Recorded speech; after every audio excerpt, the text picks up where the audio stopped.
My name is Victor Furman. Some call me The Voice. I've always been fascinated with human nature, spirituality, science, and the crossroads at which they meet. Join me now and we will explore these topics and so much more with fascinating guests, authors, and experts who will guide us to Destination Unlimited. Have you ever known, felt, or sensed something that defies rational explanation? Have you ever wondered how your intuition is able to know things that should be impossible to know? My guest this week on Destination Unlimited, renowned intuition expert Kim Chestney, says that the latest findings in quantum physics offer evidence for the whole spectrum of intuitive experience, from everyday occurrences such as hunches and gut feelings to impossible phenomena such as telepathy, remote viewing, and precognition. Kim Chestney is the founder of Intuition Lab and the Create Festival, and her work raises awareness about the importance of insight in the evolution of individual and world consciousness. Her website is kimchestney.com, and she joins me this week to share her experience, research, and new book, The Illumination Code: 7 Keys to Unlock Your Quantum Intelligence. Please join me in welcoming back to Destination Unlimited, Kim Chestney. Welcome back, Kim. Thanks for having me, Victor. It's great to be back. It's so wonderful after 3 years to bring you back for your brand new book, The Illumination Code: 7 Keys to Unlock Your Quantum Intelligence. Congratulations. Yeah, thank you. Thank you. I'm super excited. It's taken me a long time to write this book. That's why we had our little pause in there. There's a lot of good stuff in there that I'm really excited to talk about and work with people on. Kim, for our listeners meeting you for the first time, please share your early path and how it led to your curiosity as to the nature of both intuition and reality. Yeah. So I've really been very passionate about intuition for my entire life. And it started when I was quite young, and I lived in a haunted house for a while. For one thing, that really piqued my curiosity as a child, because I had some really extraordinary experiences, things that people told me should be impossible. Seeing things move around on their own, hearing things, seeing things that shouldn't be there. So when you start to have those experiences at a young age, it really makes you question what is reality and what is the nature of reality. And people tell me things are impossible, but I know they're not because I've experienced them. So that was really the beginning of this curiosity that's driven me over the past 30, 40 years, really to understand the nature of reality. And our intuition plays such a key part of that, more than a lot of us realize. And, my journey really started out working as a creative person, naturally intuitive, and then moving into, writing books, which was really my outlet for the discoveries that I was making. As a child, did you ever share anything that you experienced with others, and what was the reaction? Well, the thing that was really interesting about some of these experiences, and I touch on them a little bit in the book, is that some of them were even shared experience. We had them with other members of my family, and other friends had experienced them. So it wasn't something that I felt totally alone in that regard as a very young person, because we were all like, what is going on here?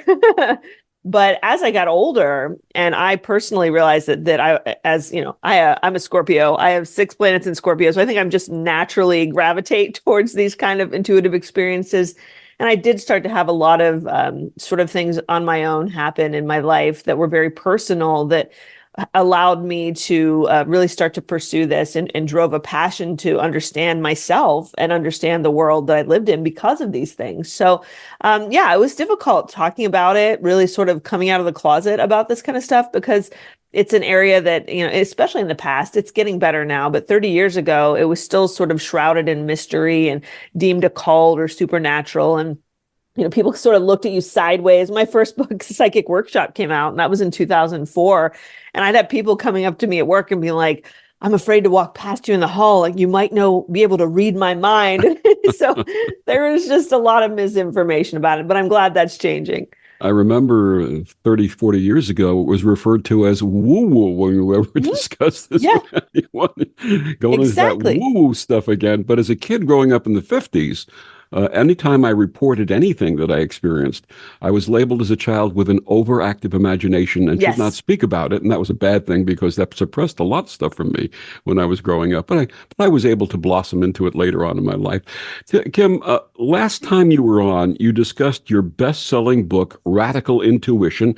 For those who have not read this yet, what inspired this, and what do you share with readers? Well, so radical intuition came out of this really curiosity to understand what is intuition and how does it work. There's so many different manifestations of intuition.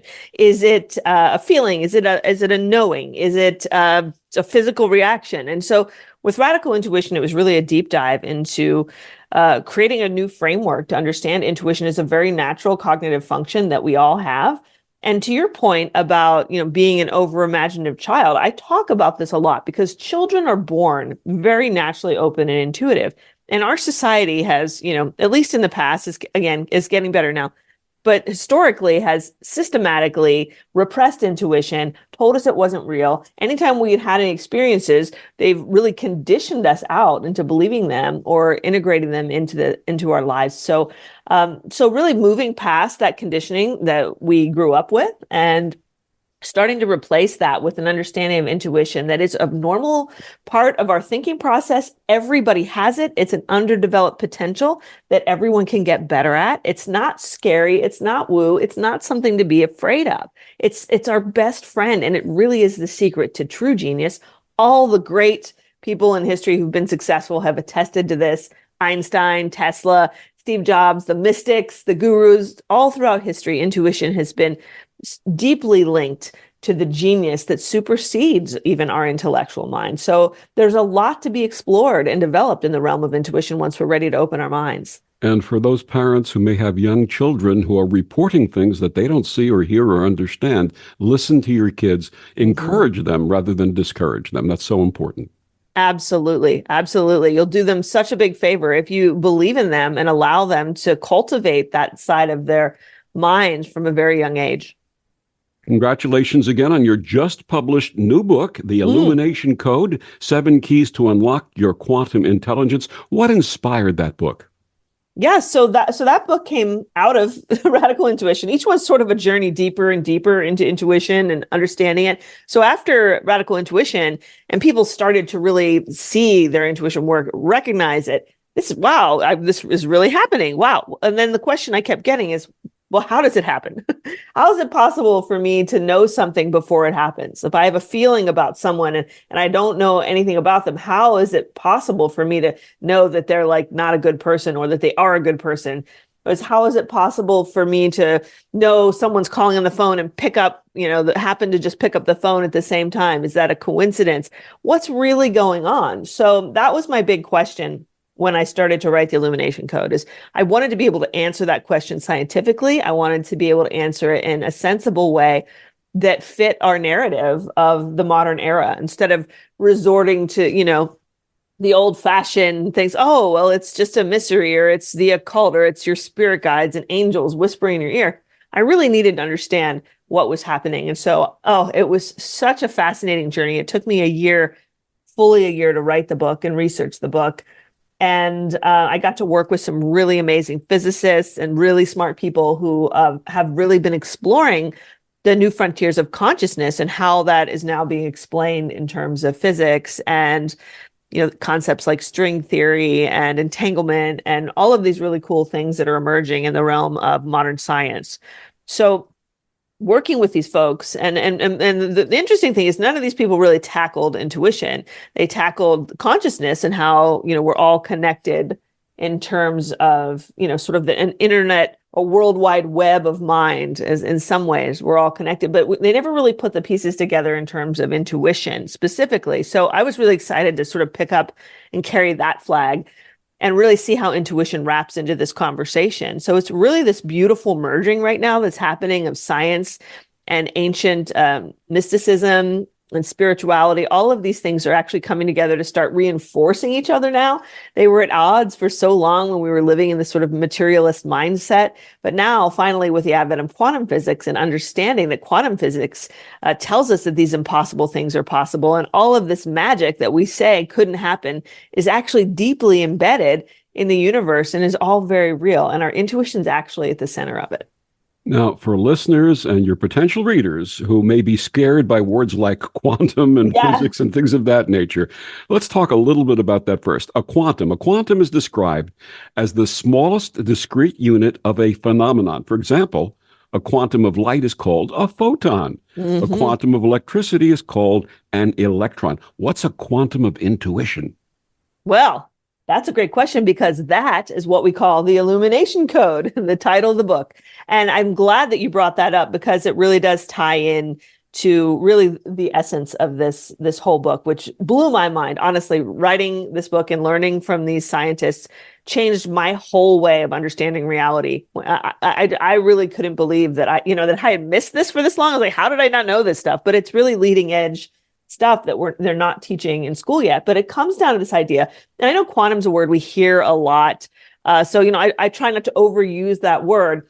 But the reality is that we can, if we want to boil this down, and my whole mission on this book was to boil down really deep scientific concepts into regular everyday language, so that the everyday person, you, me, everyone, can just understand it in a simplified way. So really understanding that we live in there's sort of two dimensions of our reality, just as far as we're concerned. There's actually more out there, but as far as we're concerned, and with our consciousness, we're living in this world here, the physical world, the material world, where we can touch and feel things with our physical body. But there's also a world embedded within that and beyond that, the sort of meta reality.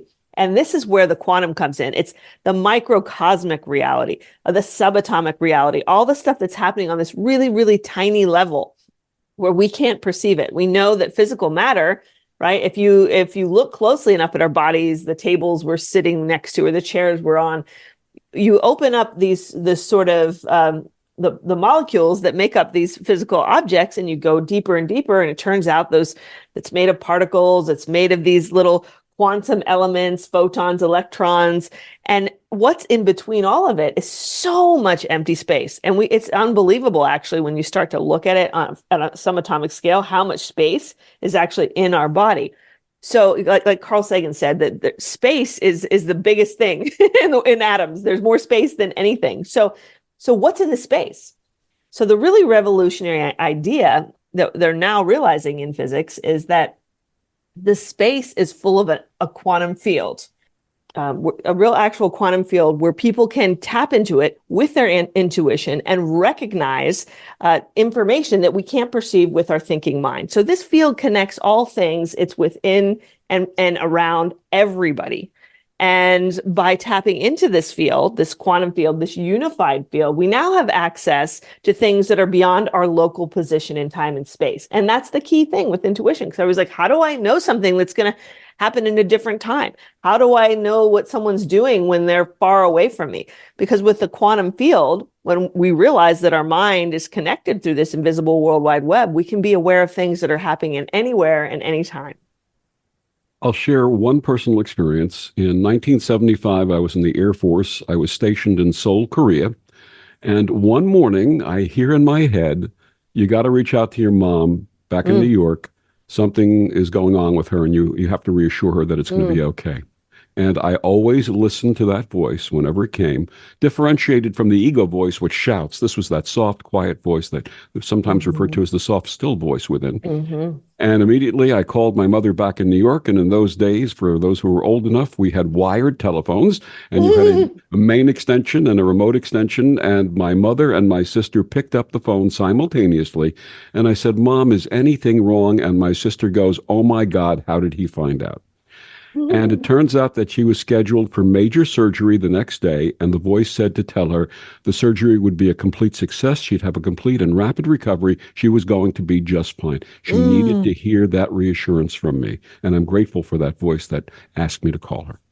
Wow. That is such a great story. And it's funny, I often use the example of when I'm giving examples, like sometimes you just know you should call your mom. You just have this idea to call your mom because your mom needs you for something because you're closely entangled with your family. So it's quite often that we have these experiences with the people that we love.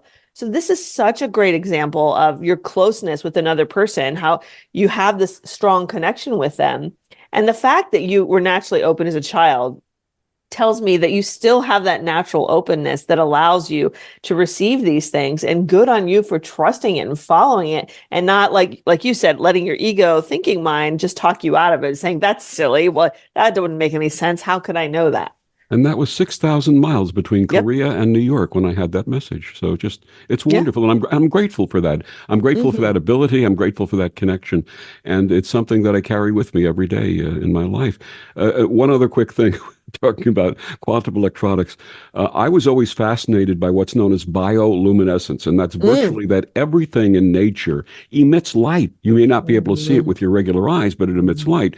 And back in the early 2000s in Kyoto University in Japan, they were actually able to detect the human body giving off photons. And it inspired me to write a little quick song to the tune of Frere Jacques. Where is photon? Where is photon? Here I am, Oh, in your body, quantum. Anytime you want them, shine away, shine away.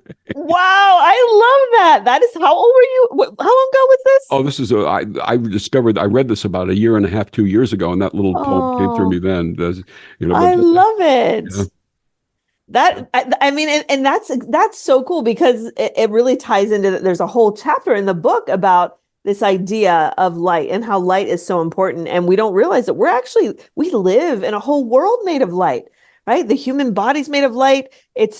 Just because we don't see it with our naked eye, it's still there. And that's what's so cool when I was talking with different physicists about this and the holographic universe theory. And if you boil down all of this stuff that we were talking about down to these smallest particles, we find out that these smallest particles, what are they actually made of? It turns out they're made of information. It turns out this whole world that we see isn't made of matter and stuff and things. It's made of information that creates and programs these stuff and things. And guess what? The information's embedded in and what it travels on? Light.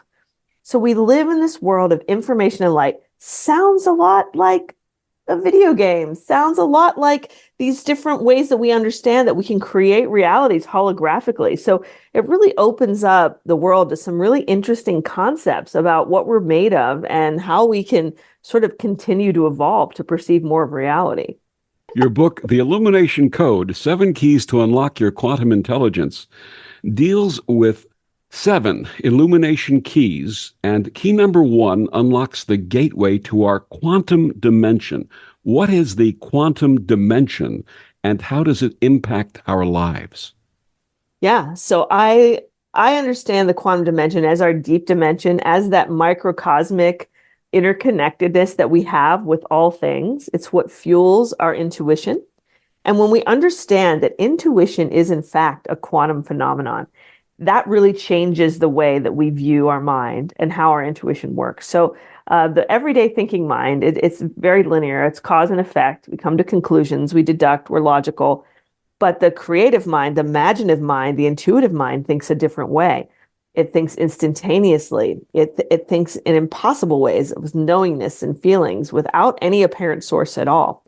So when you look deeply at how the intuitive mind works, it turns out that it actually works on the quantum dimension as if it were a quantum function. So all of the impossible things that that physics is showing us, like entanglement. So your example with your mom is a great example of entanglement. It's the idea that two particles, like this is proven for those of you who don't know what entanglement is. This is a proven phenomenon that all scientists in the universe agree on. That you have two particles when they're joined and bonded, you separate them, they go to the other side of the world and they still communicate. They remain entangled. You spin one particle and suddenly out of nowhere, the other particle starts spinning too. So they've been able to, replicate this many, many, many times. And they see this happening now in different situations. So we also understand that this happens in the human body, the human mind, because, we're made of interconnected, entangled particles based on our, we entangle things based on our relationships, our thoughts, our feelings, the way that we're connected with each other energetically. So this kind of entanglement can affect us no matter where we are. And it's a really cool way of understanding how we're all really are all part of the same one. You say in the introduction that the universe is always speaking to us. How so? Mm-hmm. Yeah, there's this idea of an illumination code. It's like a secret sort of code that's being projected by the universe at all times. It's embedded with all the things that are happening in the future, in the past, right now. There's really no such thing as time. We've learned one of those big revelations of physics. I like the quote, I think it's by Niels Bohr. He says, if quantum physics hasn't profoundly shocked you, you haven't understood it yet. And that's the truth. The thing that's so cool about quantum physics is that it's not just this sort of boring science that's like explaining things. It's revolutionizing the way we understand reality. And so we understand through quantum physics, there is no such thing as time. Time is relative.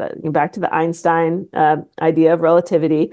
There's no real future and there's no real past. There's just where we are in this point of consciousness. So everything's sort of based around us relatively. We feel a future and we feel a past based on where we are. But really, all of this stuff has already happened. It's already out there. All of the information of everything in potentiality that could happen is there. And it's all able to be drawn upon by our intuition.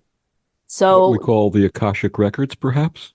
Exactly. I'm so glad you said that, because it's really a modern day understanding of the Akashic Records. So think about the Akashic Records, say 200 years ago, when it really started to, come into form, and we were really getting this idea of this hall of records, these books where you would go in and you could find all of the information about anyone's soul's journey or anything that's ever happened.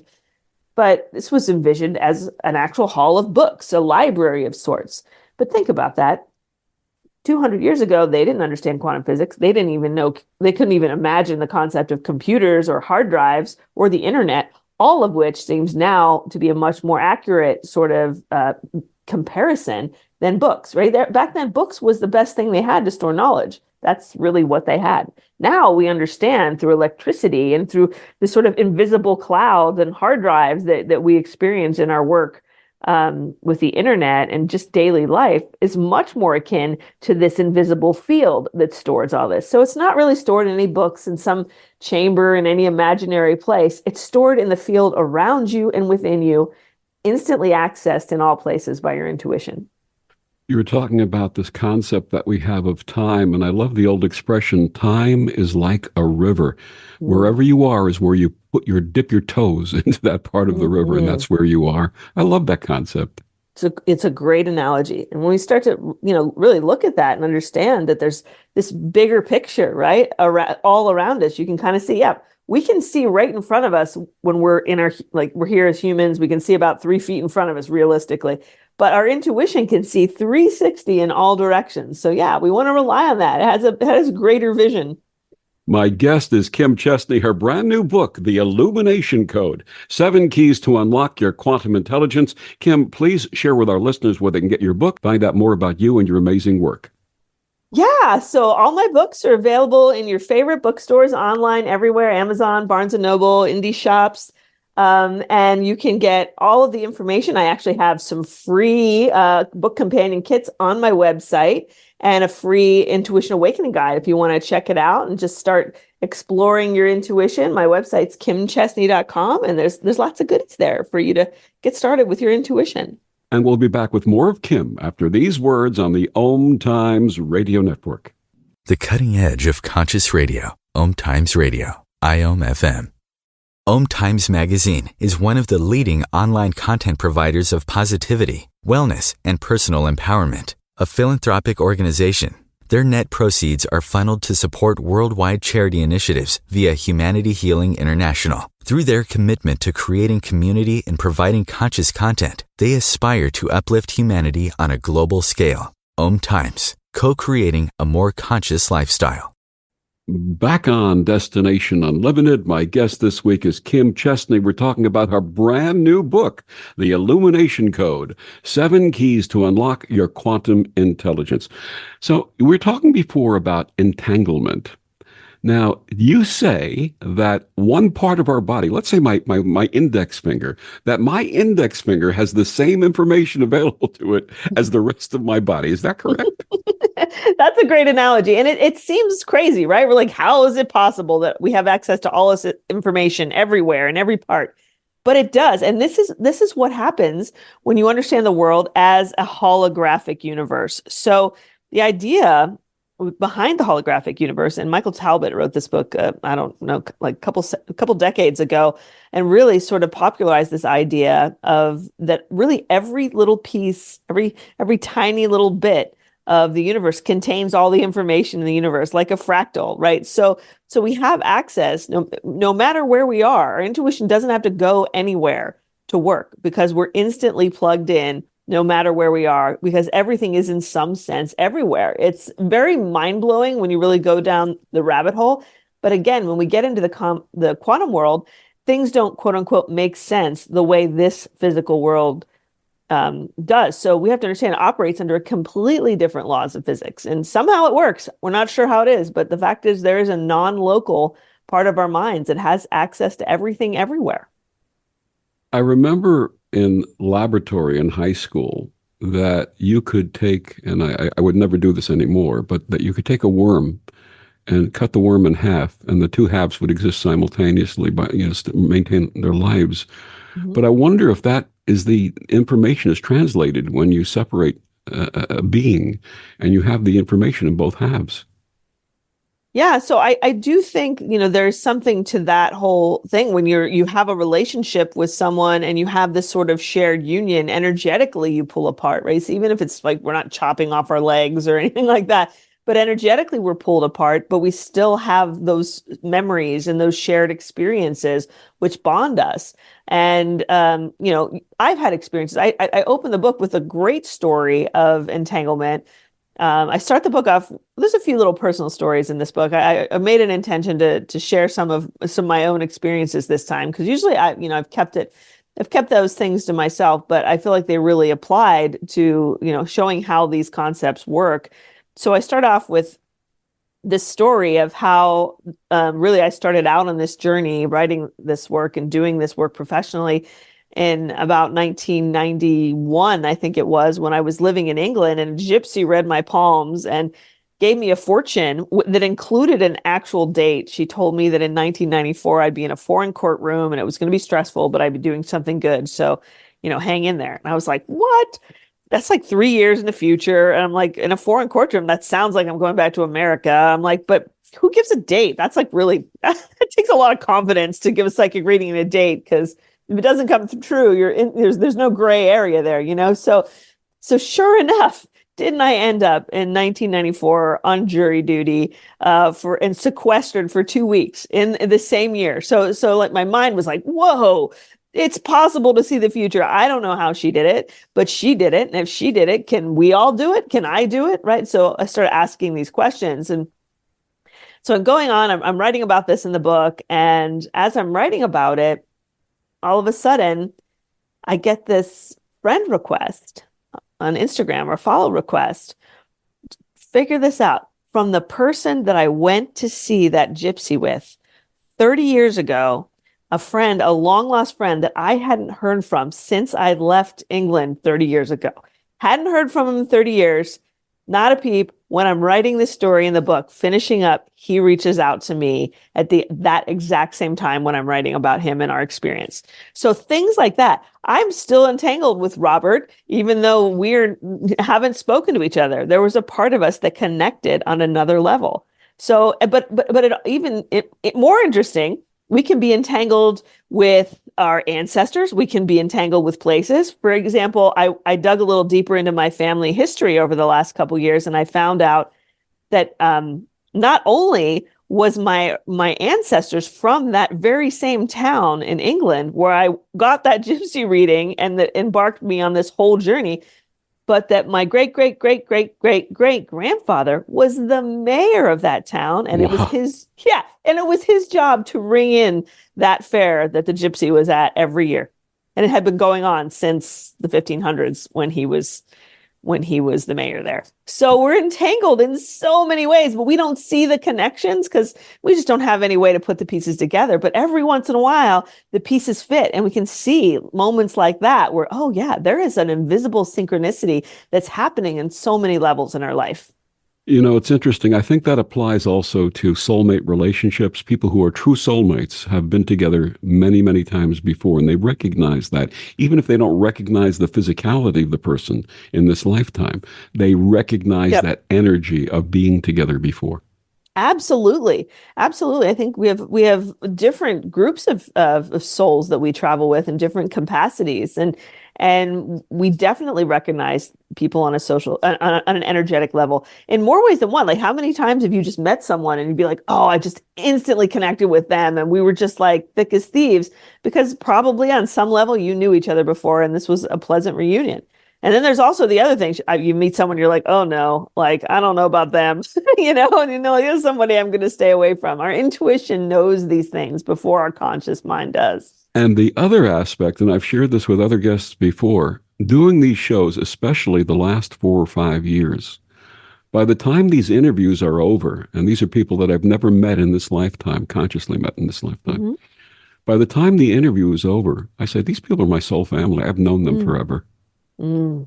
Yeah. I definitely get that sense. And you're drawn to people from all over, right? It just sort of, maybe it's law of attraction to some degree, but using those sort of commonality. But I think there's a rich history with our souls, and that we can come back from life to life with our friends and with those who support and nurture us. Absolutely. Okay.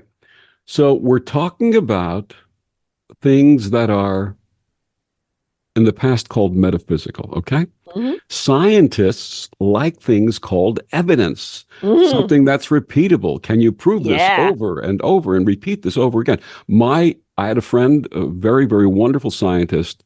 He said, your experiences are amazing and wonderful. He said, but I don't have evidence to establish and prove that. What evidence is there of what we're talking about? Ah, yes. Now you're speaking my language, because I agree. And that was one of my missions when I actually started Intuition Lab. That's my school where I teach and research and work with people to develop their intuition. So one of our core values is finding evidence and finding validations and making records of these things. So first of all, we have the extensive body of human experience throughout history. We've had so many people that have experienced these mysterious things: precognition, telepathy, prophecy, remote viewing, you name it, astral projection. I could go on forever. All of these mysterious supernatural phenomena have been recorded historically over and over again by multitudes of people all around the world. So it's one of those things where we know something's going on. Not everybody's making this stuff up. So that's reason for exploration. But then we go on even deeper and we want to start to say, well, how do we actually validate our intuition? So what's really interesting about intuition, when you start to work with it, it gives you signs and synchronicities.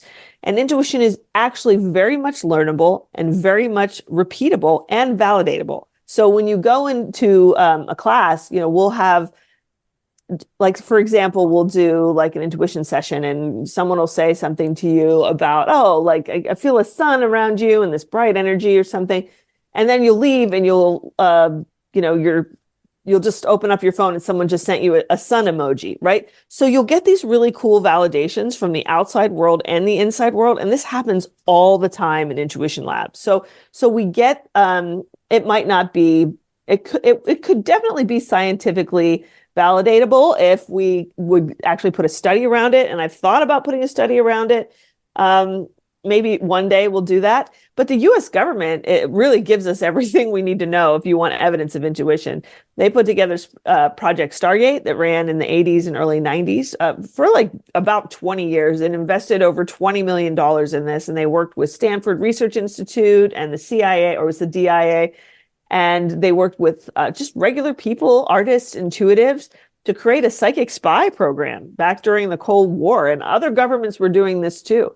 But the fact that this went on for so long, and they apparently had very good results, shows that, somebody was getting good results. This is a real thing. The US government isn't going to spend $20 million on something that's not real. So the answer really isn't, to me, can we prove it? The answer is just personally experience it, and it's going to prove it to you yourself. I had a reading of the Akashic Records about 20 years ago. It was given to me as a gift. And everything that this person shared hit 100% with my life. And she had no way of knowing me, had never met me. My stuff was not out on the internet in those days, that type of thing, that they could research it somewhere else. And some of it was very personal. Mm-hmm. The second illumination key shows us how to download this intuitive information from the non-local field. Can you talk about that and how it works? Yeah. And it is very similar to the Akashic field reading or the Akashic record reading. And it was something I had always been curious about my life, about how does this happen? But we recognize that this field is here, and that all we really need to do to access is open up our minds to receive it. And that's really the key thing. We don't have to go sit on a mountaintop or get special PhDs or learn special powers to access this field of information. We simply need to slow down. Slowing down is so important, because when we're busy and our mind's going a mile a minute, or we're just rushing around full of emotion, that still, small, quiet voice of your intuition can't get through. So we really just need to slow down and sort of open up to receive, and create more white space between our thoughts. So those little gems of intuition, of insight, like you talked about in your stories, just popped into your head, just arose in your head. So the real key with understanding intuition is it's the thoughts and feelings and impressions that arrive out of nowhere. Right? So we don't think our intuition up. If you're processing something, it's probably not your intuition. If you're trying to figure something out or solve a problem, right? Intuition comes in a flash. It comes out of nowhere. It just drops into your mind, shows up into your mind, because it is really from nowhere. It's from the nowhere field, the everywhere field. It's not a result of some sort of thinking process or outside stimulation. So you want to open up and just let that field speak to you, and that inner voice speak to you, and it can guide you in so many ways. Tell us about the 4 types of intuitive downloads you write about in the book. Yeah. So and that's a really good follow-up question, because if we want to download from the field, what we need to do is figure out ways to get more of that information flowing. So in Radical Intuition, I talk about the 4 intuitive pathways: body, mind, and spirit. And those are sort of the pathways that we use to download. But if we want to open up those pathways, there's different ways we can do it. And the first way is, at night, restful downloads. I always call dreams backdoor intuition. So you can get intuitive insights when you're falling asleep at night, in your dreams. When you wake up in the middle of the night, you might have a great idea. That happened to Einstein a lot. He talked about his greatest ideas. He'd solve a problem, just wake up in the middle of the night, and it would just arrive into his mind. It's like, oh, that's the answer. So be vigilant when you're falling asleep. If any little phrases pop into your mind, or you wake up and you have an idea in the morning, oh, maybe I should go do this, that could be your intuition. So really pay attention to the information and insights that you get around sleep, around rest, when you're sort of brainwaves slow down to that delta or theta phase, and all your thinking mind is out of the way.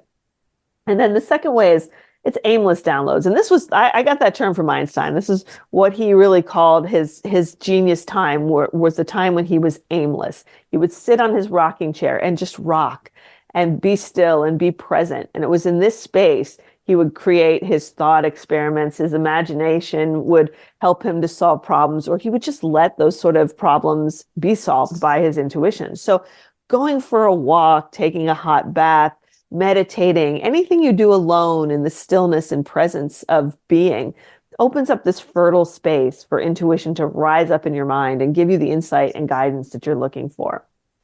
And then the third type is inspirational downloads.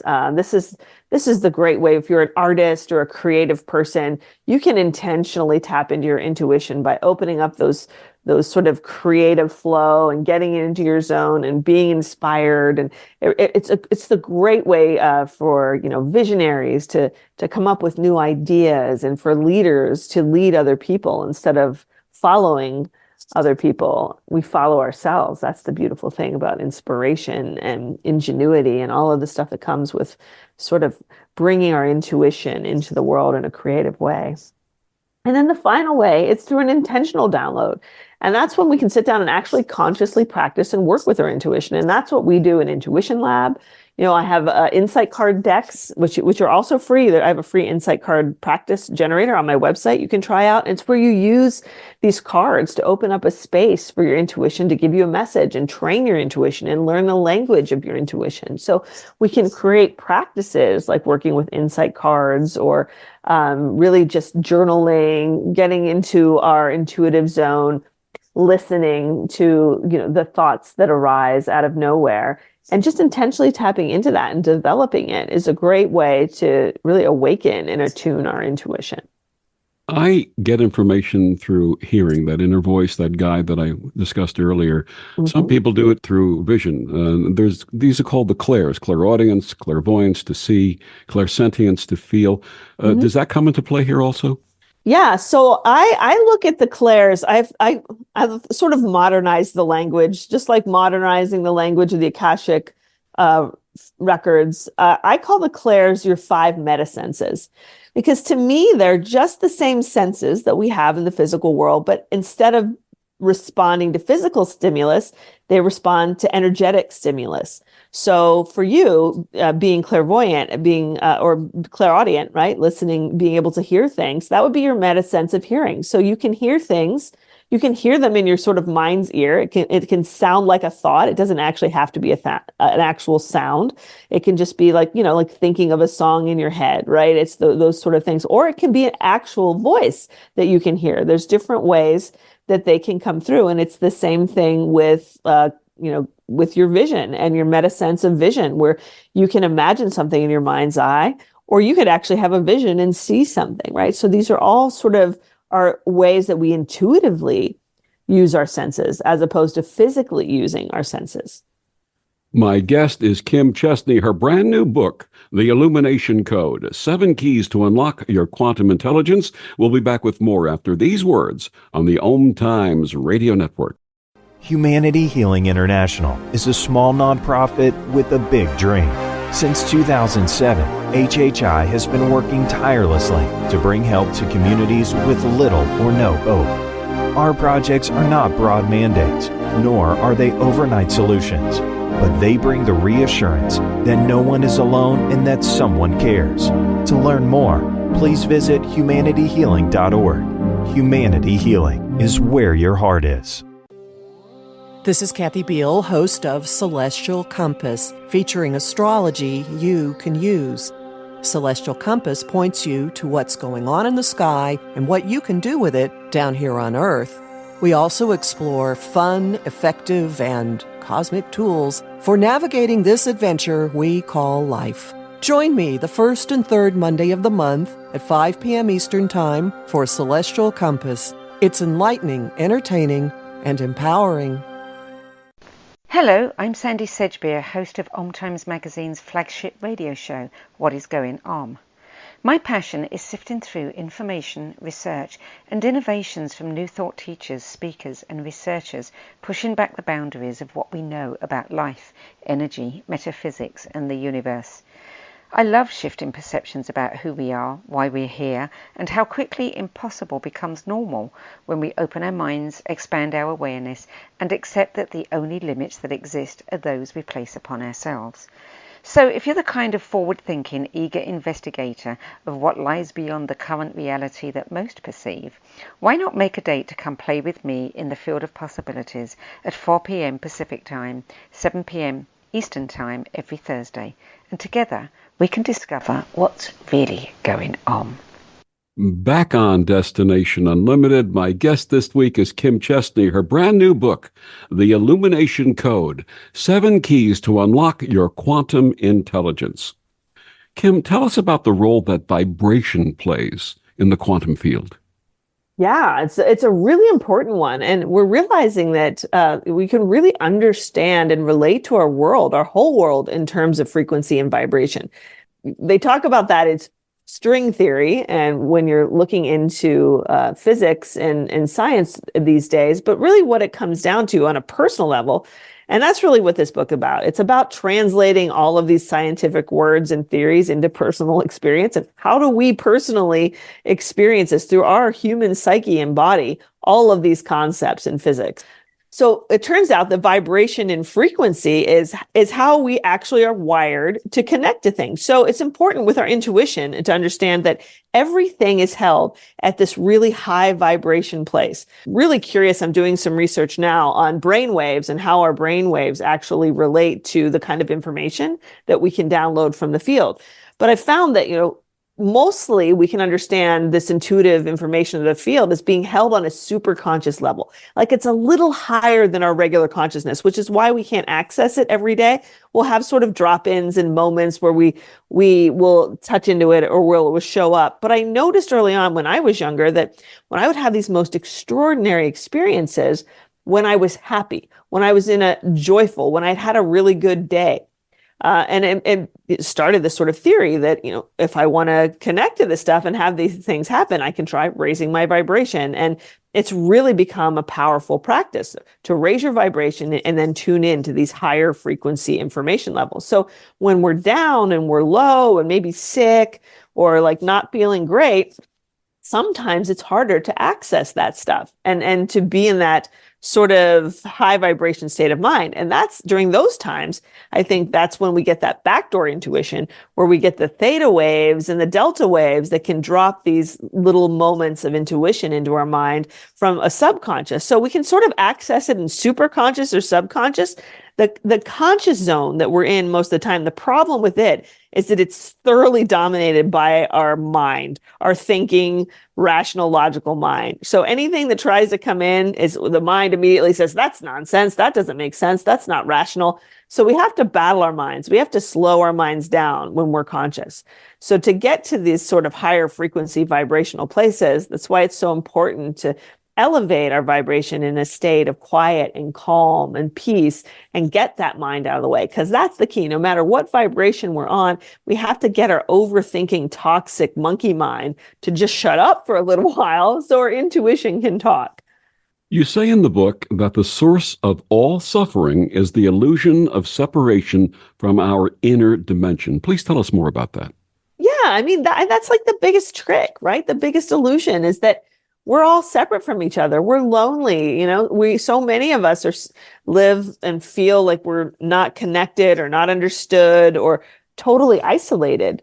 But in reality, the true thing is we're all so connected in these ways that we just can't see or feel with our physical body. So it really can be a comforting thought. It can be a comforting experience. And it's really moving, I think, our culture towards unity and towards collectiveness and understanding each other instead of working against each other. So it's such a beautiful thing to know that we are really all part of one interconnected unit.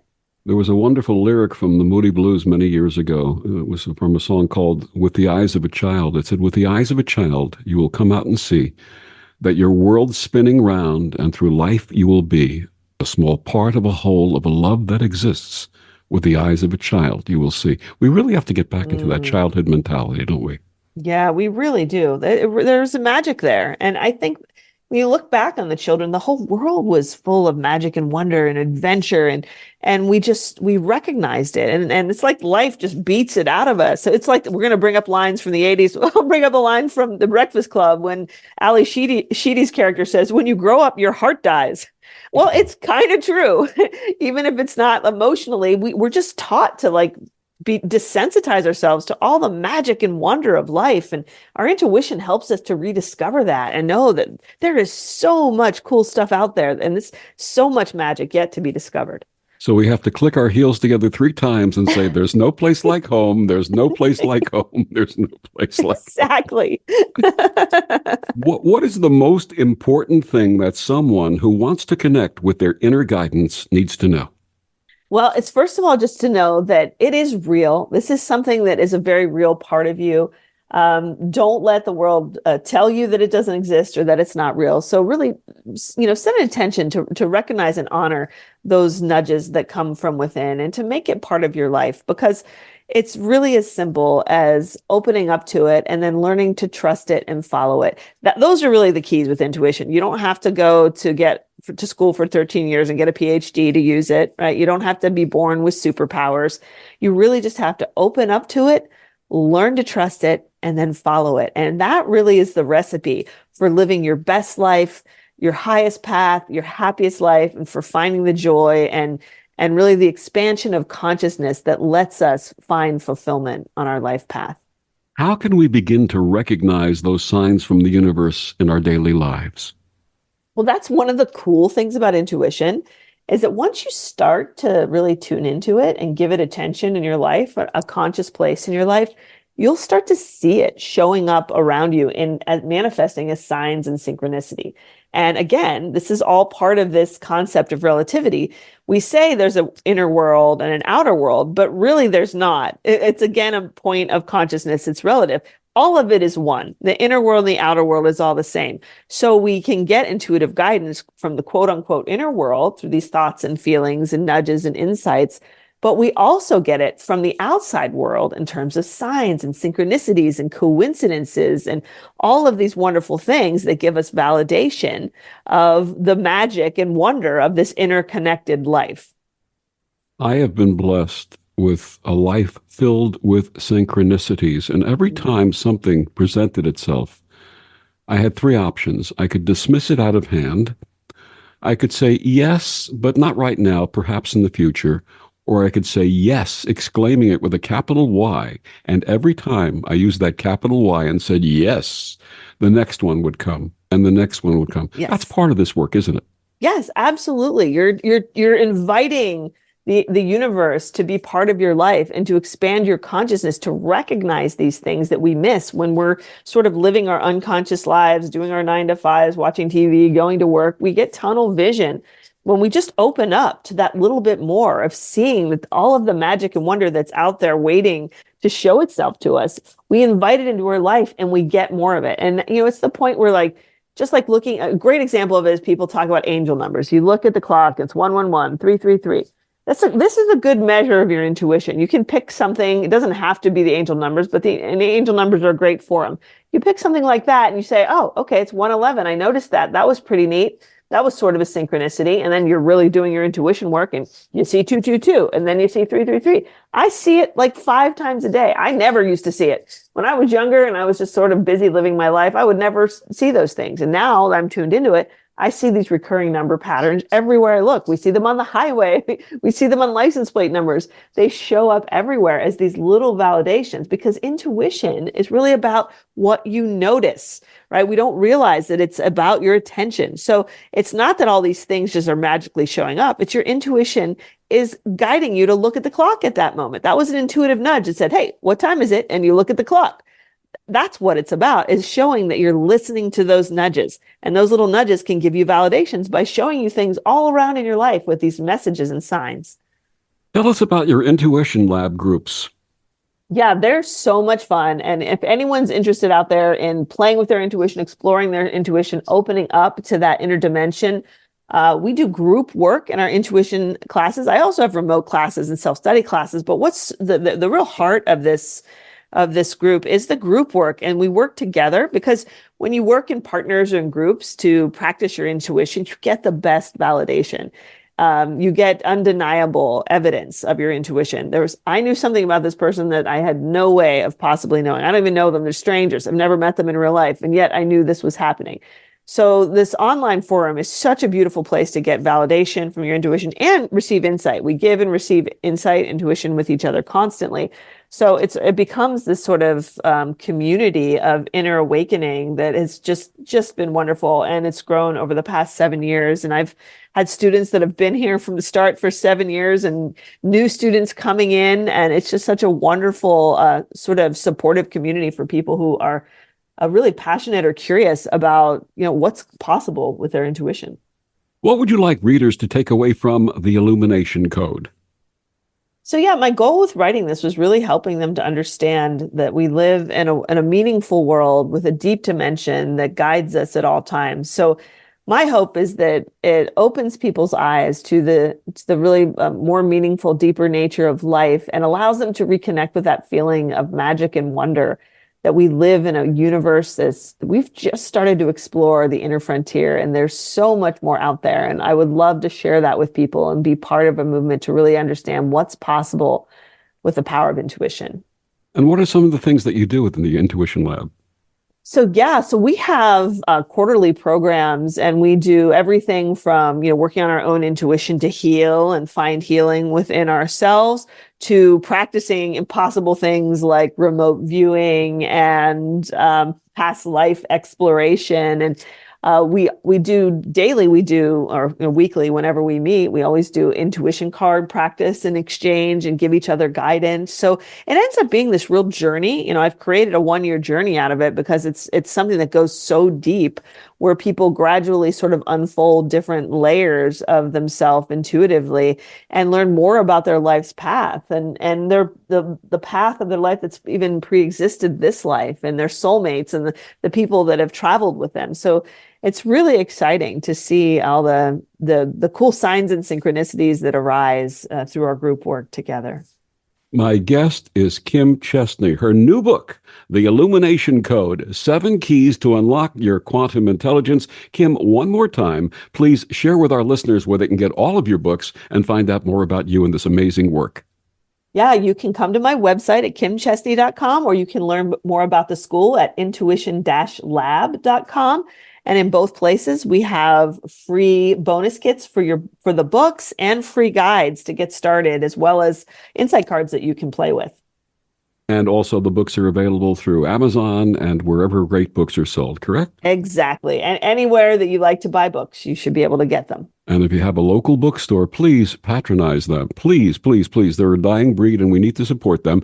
And go in and say, do you have Kim Chestney's The Illumination Code? And if they say no, say, please get it for me. I want that book, right? Yes, yes to all of that.